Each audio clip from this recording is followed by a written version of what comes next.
Hi, this is Ed from Paranormal Inc. Ohio, welcoming you to yet another episode of our podcast.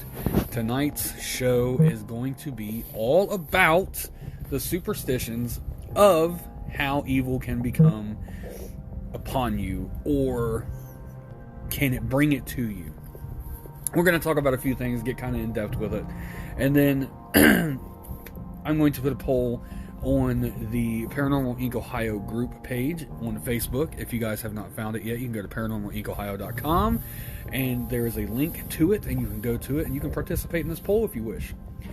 So the poll questions will be, number one, does these superstitious things that I am getting ready to talk about draw evil upon you?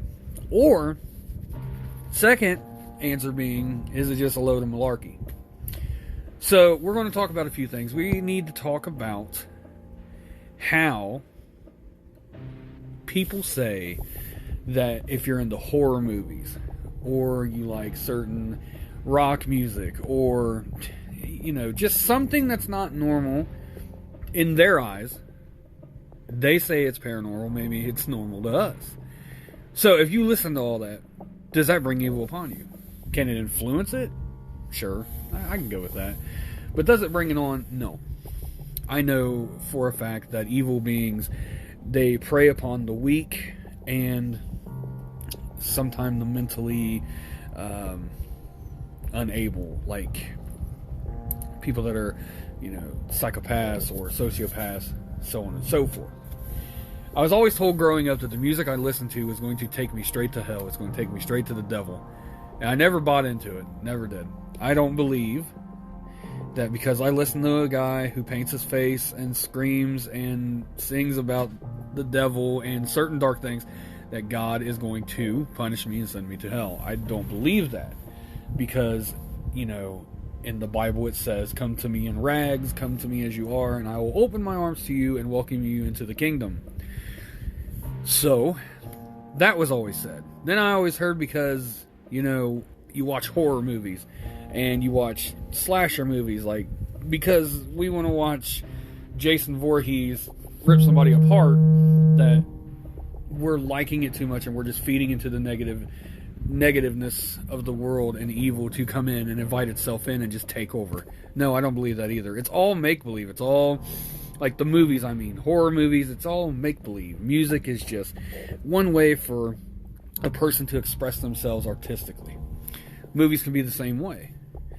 So, when people come to me and they ask me, well, this is going on in my house, and I know it's, my son listens to, devil music, hard rock, or he watches horror movies, that's got to be what's bringing it in. That's bringing ungodly-like beings into our home, and it's bringing the devil upon us. And I'll sit down and I'll try to explain to him, to the best of my capability, that no, that has nothing to do with it. Like I said, can it influence somebody to do crazy stuff? Sure, why not? I listen to crazy music, and when I was growing up as a teenager, I did all the crazy stuff too, like I painted my fingernails and stuff like that, but that didn't make me evil, and it didn't bring upon evil to anything. Now, I will tell you what can bring upon evil is being weak-minded and not having heart, and just opening yourself up for anything and everything. If you're strong, strong-minded, strong-willed, it can't take you. You always have to know that you cannot fear it, because fear is like food to it. It feeds it. It makes it stronger.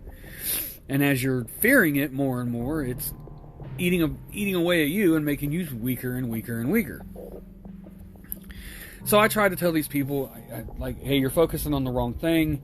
Let's try to steer it to another direction, and we'll try to figure out something from there. And, a couple of times, they've gotten really upset with me because they wholeheartedly believed it was what their son was doing and what their son was listening to, or what their daughter was listening to, or what their daughter was watching, whatever their kids was watching, that was to blame.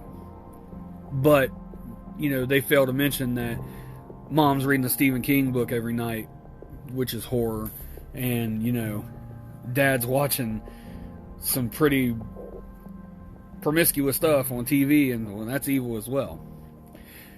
So I just want people to understand that just because people say it's a certain type of evil, that it's just drawing evil in, it's not that. It's not that at all. Evil preys upon you. It follows you. It knows your routine. It figures out what... It's almost like a private detective. It's almost like a private eye. It will follow you, hunt you, get your routine down, know what you like, know what you don't like, and worm its way in. It's crazy. And they just burrow into your mind, and they make your mind weaker and weaker and weaker. And they just bring your soul crushing down. And finally you break. And then it has a hold of you. Now, I also believe, this is what I truly believe. I believe that evil moments in life and evil moments in time, it's like war, kidnappings, murders, that brings upon evil to the world. That in itself feeds it to where it's winning. You're doing what it wants you to do. And say you have something like, I don't know. Say you have something from your father was in the Vietnam War and he brought home his service pistol. And you kept it. And you know that this service pistol has taken lives. Now, when you're in war, you got to. That's just what it is. It's either you die or they die. I understand that. I totally understand that. And I'm not saying that what they had to do was wrong or what they had to do was evil. It's just in the fact that the two governments couldn't come together, and because they got mad at each other, innocent men and women and children had to go fight their wars. So the fact that the politicians made everything evil and brought upon all this rampage and chaos, that feeds the negative, that feeds the evil. And it sticks. It sticks to that. Say there's a house and a horrible murder happens to it. Well, let's just go with the Amityville house. Ronnie DeFeo killed his whole family. Said a demon told him to do it. The house is insanely haunted ever since that. It might have been haunted before that. It could have been something that happened in that house years, 20, 30, 40, 50 years before. It could have been something that happened on the land. A lot of people like to think, well, my house was built in 1950s, so I don't really know what... But that land that it sits on was there long before that house was. So if anything happened on that land that was something terrible, something evil, something bad, it just goes into the soil, and it just sucks it in and it just stays there. And I try to get people to understand that. I just recently went on an investigation, and they were real nice people. They needed our help. Something is definitely going on in the house, and I'm currently going over the footage and audio. And he said, well, my house was built at such and such time. And that's when I said to him, I said, yeah, your house was built then, but the ground that it sits on has always been here. So no matter what happened, whether it be 10 years ago or 100 years ago, the soil is just saturated in that evil, or not necessarily evil, but negativity. And whatever you build on top of that can feed that. Like when people build houses on cemeteries, like perfect example, which is a horror movie, The Poltergeist. Their house was built on a cemetery. The people moved the headstones but left the bodies there. And it fed into a negative energy, and it fed into something evil that opened a portal, if you will, to the other side, and it caused havoc for this family, up to the point where the house destroyed itself. And that is what I'm talking about. It's those things that happen.